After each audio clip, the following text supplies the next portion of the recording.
जयश्री मस्त पोहोचवले पकोडे बनवू ना।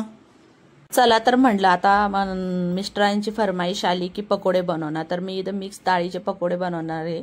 तर त्याच्यामध्ये मी हरभऱ्याची डाळ आणि मुगाची डाळ दोन्ही भिजत घातलेले होते सकाळी। त्याच्यामध्ये मस्त हिरवी मिरची, लसण आणि थोडेसे जिरे आणि थोडीशी कोथिंबीर ती मिक्सरला मस्त बारीक करून घेतलेली मी आणि त्याचं वाटण तयार करून घेतलं। त्याच्यानंतर मिक्सरला छानपैकी बारीक करून घेतलं। आणि माझ्या चॅनलवर नवीन असाल तर प्लीज माझ्या चॅनलला सबस्क्राईब करा, लाईक करा ला विसरू नका। माझं आता हे नवीन नवीन व्हिडिओ आहेत तर मला नवीन थोडंसं हेच वाटतंय। तर इथे मी मस्त मिक्सरला बारीक करून घेतलेलं होतं आणि तुम्हाला तर दिसेल तर असेल। आणि तिकडनं काय झालं, माझ्या लाईटचा फोकस असल्यामुळे मला एवढं काही म्हणजे तुम्हाला मी अशी ब्लर येत होतं माझ्या चेहऱ्यावरती, तर लाईटचं हे असल्यामुळे। आणि इकडच्या साईडने किचन आहे, त्या साईडनं लाईट लावलेलं आहे।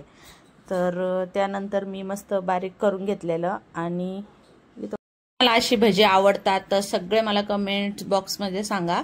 आपलं बेसनचे बनवण्यापेक्षा ही भजी खूप छान आणि कुरकुरीत पण लागतात।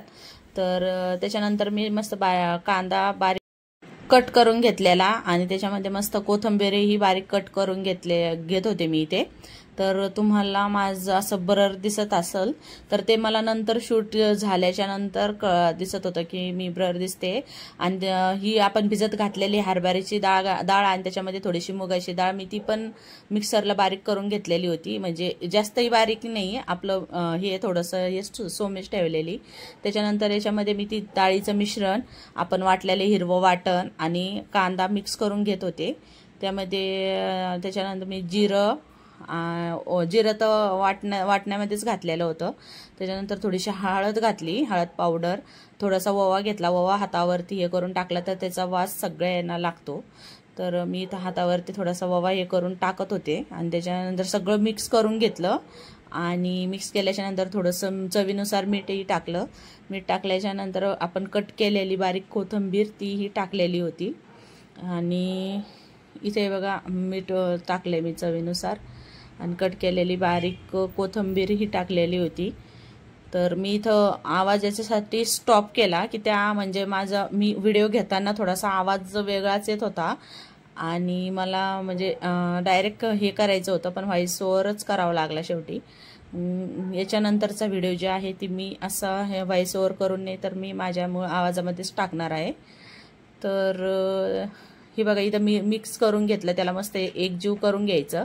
याच्यामध्ये ना सोडा घालायचा ना काहीच घालायचं, सोडा घालायची गरज नाही। मस्त कुरकुरीत आणि एकदम खायलाही स्वादिष्ट होतात ही पकोडे भजी।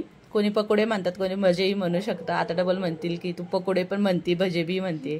आणि हे बघा याच्यामध्ये मी मस्त कट करून कोथिंबीरही टाकली, ती मस्त मिक्स करून घेतली। मिक्स केल्याच्या नंतर मी काही आपल्या चमच्याच्या साहाय्याने, काही हातांच्या, नंतर मला जमत नव्हतं तर मी हाताच्या साहाय्याने पटापटा करून घेतलेली।